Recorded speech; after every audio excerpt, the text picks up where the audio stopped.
All right, check out our new sponsor, Greenwood Stocks. They want you to know how to be able to trade stocks and be your own boss and be free to travel the world by making passive income. We all need that passive income from stock market. What are you waiting for? Call or text 281-760-3170. If you didn't catch that, that's on your screen.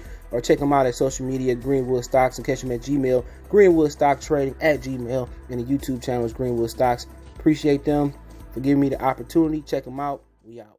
All right, Kevin Durant says the Warriors were never a winning organization before he signed with them. Quote, when I was in the league, nobody liked Golden State. So let's talk about it. Check out the NBA Talk playlist. Share the video. Appreciate the love and support. Says Kevin Durant earned a lot of hate and criticism after he signed with Golden State Warriors in the summer of 2016 after spending 9 years with the Oklahoma City Thunder, making one trip to the NBA Finals in 2012. Durant was tired of not finding the same success he had during the magical season.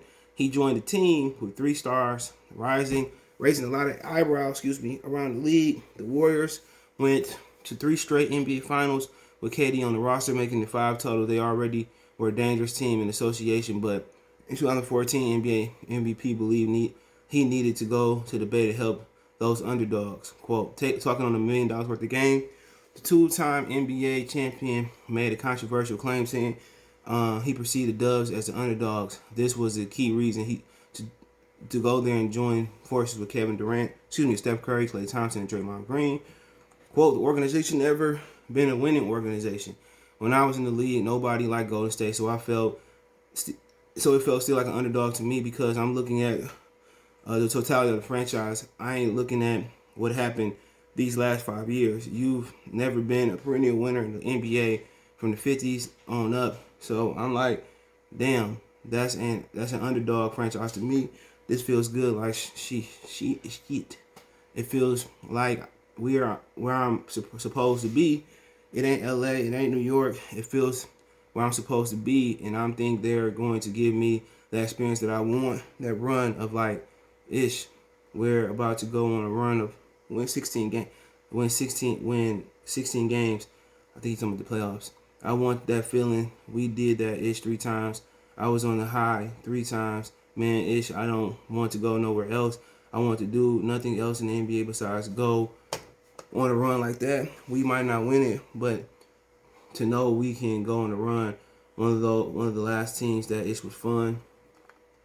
So that's what he had to say. And I mean, at the end of the day, we this generation, well, the generation of people that was newer generation felt that they were perennial winners. They seen them in the championship 2 times in a row before you got there. Okay, they won 1, they lost 1 when they went on their record with a 73-game wins.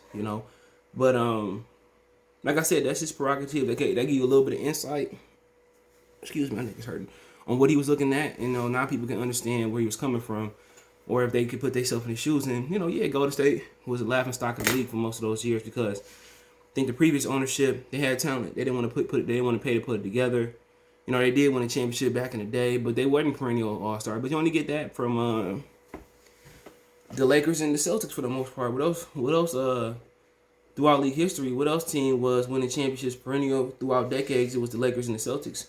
So of course, Detroit, Indiana, Atlanta, even the Knicks. Knicks ain't never been. No matter how they try to pick up, the Knicks ain't never been perennial champions. You feel what I'm saying? So however you wanna angle it, you can angle it. But I mean, that's kind of the insight where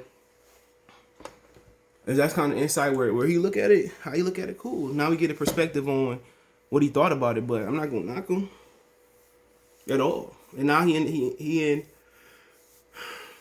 the situation, the same situation. It wasn't just him and Kyrie. Now it's him and James Harden. He'll be forever known as a superstar early in his career or in the prime of his career that did that.